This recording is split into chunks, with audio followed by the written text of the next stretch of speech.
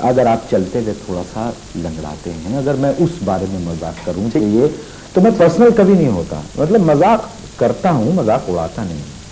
تو یہ بالکل سمپل سی بات ہے کہ اگر آپ آرام سے مجھ سے بات کریں گے تو میں بہت محبت سے جواب دوں گا. اگر آپ اسمارٹ بنیں گے تو پھر یہ ہے کہ میں بھی ایک مطلب میں تو پروفیشنل آدمی ہوں. میرا تو جاب یہی ہے، my job is to entertain people. اب اس کے لیے مجھے آؤٹ آف دا وے بھی اگر جانا پڑتا ہے تو میں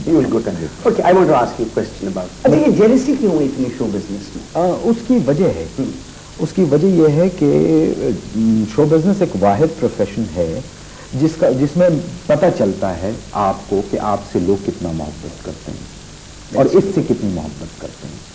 ٹھیک ہے. اگر ایک عام آدمی ہے اس کو اس بات کا اندازہ نہیں، وہ تو بس میں لٹکے گا یا گاڑی میں بیٹھے گا یا ٹیکسی روکے گا چلا جائے گا، اسے کیا پتا. لیکن ہم لوگ یہ دیکھتے ہیں کہ ایک محفل میں نعیم بخاری بھی موجود ہے، معین اختر بھی موجود ہے. اب میں یہ دیکھ رہا ہوں کہ نعیم بخاری کے گرد 1 2 3 4 5 آدمی ہیں. اب میرے گرد کتنے 1 2 3 4 5 6 7 تو میں ریلیکس ہو جاؤں گا کہ میرے پاس 2 آدمی زیادہ ہیں. یہ نفسیات ہے. اگر میں یہ غلط کہہ رہا ہوں تو آپ جو چور کی سزا ہوگی. یہ ہمارے شو بزنس کی پاکستان میں یہ نیچر ہے، نہ صرف پاکستان، دنیا میں ہر جگہ. اب اگر میں نے یہ دیکھا کہ نعیم بخاری 1 2 3 4 5 6 7 8 9 10 11 12 13 14 15 لوگ کھڑے ہیں اور میرے پاس کچھ نہیں ہے تو مجھے پسینہ آنا شروع ہو جائے گا کہ کیا وجہ، کیا میری پاپولیرٹی کا گراف گر گیا یا میرا اوور ایکسپوجر ہو رہا ہے، میں بہت زیادہ اپیئرنس دینے لگا ہوں یا پبلک پلیسز پہ زیادہ جانے لگا ہوں، کیوں ایسا میرے ساتھ ہو رہا ہے. تو یہ رہے گی جگہ. اسٹیگنیشن سے بچنے کے لیے کیا کرنا چاہیے؟ بہت کون سے کچھ لوگ ہیں وہ پھنس جاتے ہیں ایک گروو میں آ کے، اس سے نکلتے نہیں. آپ نے کیا طریقہ اختیار کیا ہے کہ آپ میں نے آپ کو اگر آج دیکھوں تو 2 ہفتے بعد دیکھوں آئی اسٹل انجوائنگ، پھر دیکھوں تو آئی اسٹل انجوائنگ. دیکھیے بات یہ ہے کہ جس زمانے میں صرف جوکس کریک کیا کرتا تھا اس زمانے میں میری لمیٹیشنز ہو گئی تھیں. اور میں نے ٹریک بدلا ہی اس لیے کہ معین اختر صاحب اگر آپ نے اپنا ٹریک چینج نہیں کیا تو you will be mister nowhere tomorrow. تو میں نے پھر ٹریک چینج کیا. اب مجھے چاہیے کریٹیوٹی. ٹھیک ہے نا. زندگی کے اسٹیجز ہوتے ہیں. جب آپ شروع میں شو بزنس میں آتے ہیں تو آپ کھاتے ہیں اپنے کام کی، پھر دوسرا اسٹیج آتا ہے آپ کھاتے ہیں اپنے نام کی، پھر زندگی میں تیسرا اسٹیج آتا ہے جس میں پھر آپ کو کام کی کھانی پڑتی ہے. تو اب میں زندگی کے اس اسٹیج پہ ہوں جہاں مجھے پھر کام کی کھانی ہے. مطلب میں نے کام کی کھا لیا، پھر نام کی بھی کھا چکا، اب کام. ناؤ پیپل وانٹ کہ جی اب ہوں کی چلیے جی بڈھا بھی بن گیا، پٹھان بھی بن گیا، سندھی بھی بن گیا، پنجابی بھی بن گیا، عورت بھی بن گئے. یعنی آپ نے میں نے ٹیلی ویژن پہ وہ ورائٹیز دی ہیں. مثلا ٹیلی ویژن پہ عورت بننے کی اجازت بڑی مشکل سے ملتی ہے اور میں نے عورت کو اتنی گریس سے پورٹرے کیا ہے. ایک پرنسپل بنا تھا شو ٹائم میں، لیڈی پرنسپل، وہ اور ایک یہ. آپ مجھے عورتوں خواتین کے فون آئے، انہوں نے کہا کہ جی آپ نے بہت عمدہ کیا اور بہت اچھی طرح سے آپ نے کیا. تو بات یہ ہے کہ اتنا سب کچھ کیا تو اب کام کی کھان. تو اس لیے میں اب کام کی تلاش میں رہتا ہوں کہ مجھے کوئی ایسا کام ملے جس سے میری اور صلاحیت ابھر کے آئے تو لوگ کہیں اچھا یہ بھی کر سکتا ہے.